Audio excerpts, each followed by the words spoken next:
los éteres. Ahora vamos a ver a los epóxidos. Los epóxidos también son éteres. Si ustedes se fijan aquí tenemos un carbono unido a un oxígeno y el oxígeno unido a otro carbono. Pero la variación respecto a los otros éteres es que los epóxidos forman un anillo de 3 átomos.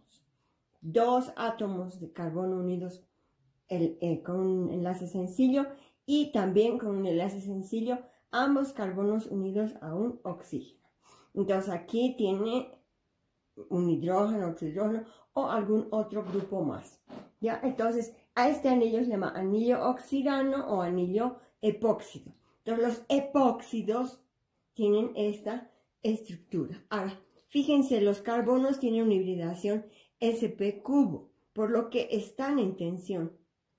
Entonces los epóxidos, a diferencia de los éteres, son compuestos muy reactivos. Entonces hay varias moléculas, varios compuestos que al estar en reacción con los epóxidos realmente producen otros compuestos de la manera más sencilla. En cambio los éteres han visto que solamente se rompen nada más a uno o a otro lado. El más conocido es el óxido de etileno, es este. CH2, el anillo CH2, ¿no? Y se llama así, o se lo ha llamado así, porque proviene del etileno. Cuando hagamos la obtención vamos a ver. Y aquí tenemos este otro, fíjense, el óxido de propileno.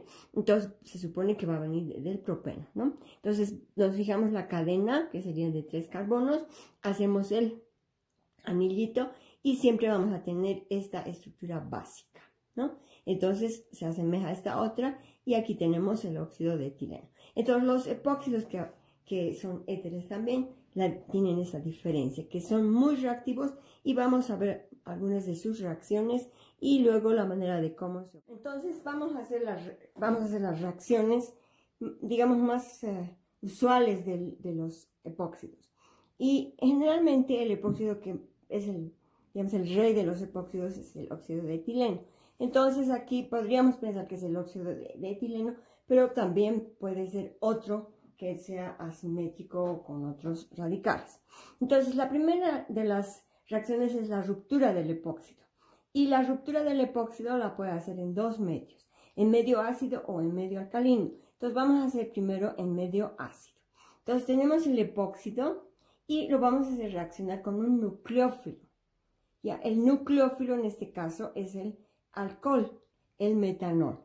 Puede reaccionar con amoníaco, puede reaccionar con agua, con reactivo de Grignard, en fin, con muchos otros reactivos.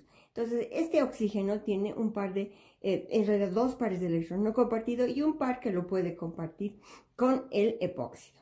Entonces, el resultado va a ser esta molécula. Una molécula que tenga un grupo hidroxilo y que tenga un grupo alcoxilo, otro éter, ¿no? Un éter que tiene un grupo alcohólico más. Entonces, ¿cómo va el mecanismo? Es fácil el mecanismo. Tenemos el epóxido y como está en medio ácido, lo protonamos. Siempre, ya se acuerdan ustedes que protonábamos los alcoholes también, ¿no? Entonces, porque tiene aquí un par de electrones. Entonces, se protona aquí, perdón, y aquí le falta un signo más, ¿no? Porque está protonado el epóxido. Entonces, una vez que está protonado, el carbono le va a devolver sus electrones al oxígeno y el nucleófilo va a aprovechar de entrarse al carbono deficiente en electrones. Lo que vamos a tener ahora es esta especie. Se consolida el enlace hidroxilo, ahora que oxígeno, hidroxilo con el carbono, y lo que nos queda aquí es como que todito el nucleófilo se ha adicionado al carbono deficiente de electrones, inclusive el protón. Entonces esta parte queda así, con el protón más, entonces el oxígeno está cargado positivamente.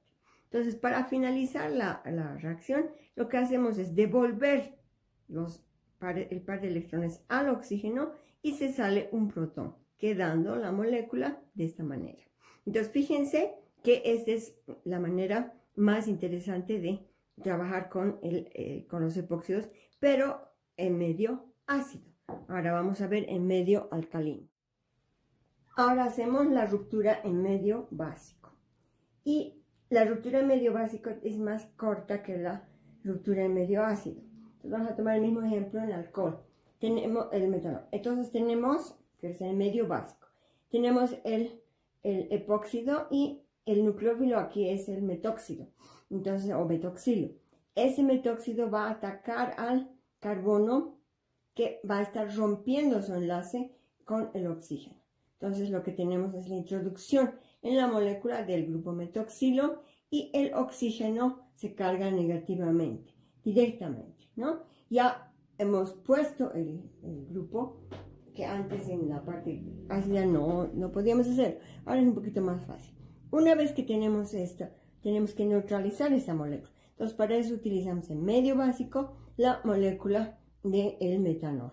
Y el protón va a ir hacia el oxígeno cargado negativamente y tenemos el compuesto y se regenera el metoxilo, ¿no? Entonces es una ruptura más corta, más fácil de los epóxidos y se rompe, cosa que no teníamos esto con los éteres lineales, ¿no?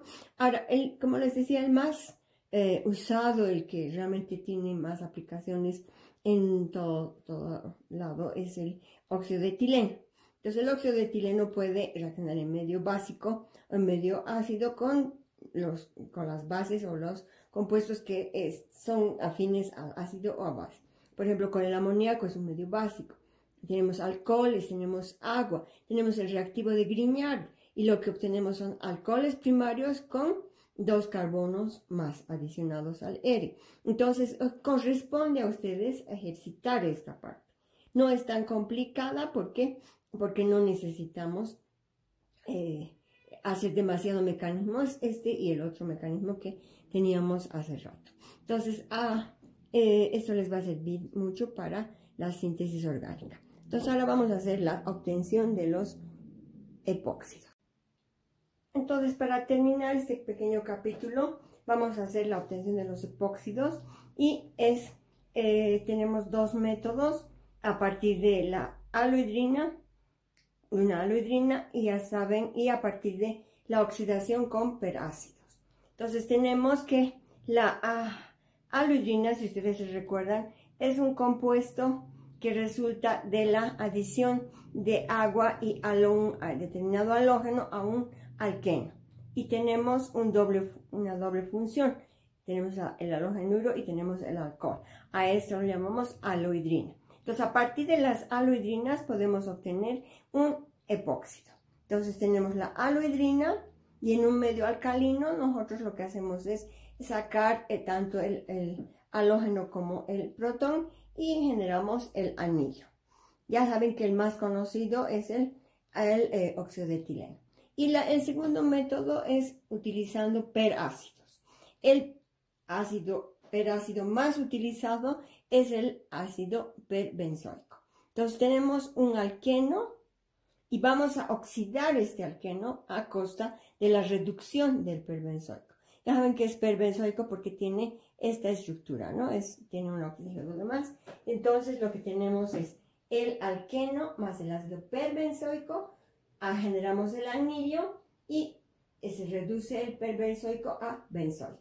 Entonces aquí le falta un enlace, ¿no? Entonces es eso, y normalmente lo que vamos a utilizar son los óxidos de etileno y no tanto otro tipo de epóxidos, pero si hubiera el caso, ustedes ya saben cómo manejar las rupturas, cómo manejar los ataques, cómo obtener y cómo, digamos, hacerlos reaccionar de la forma más sencilla que hemos podido aprender.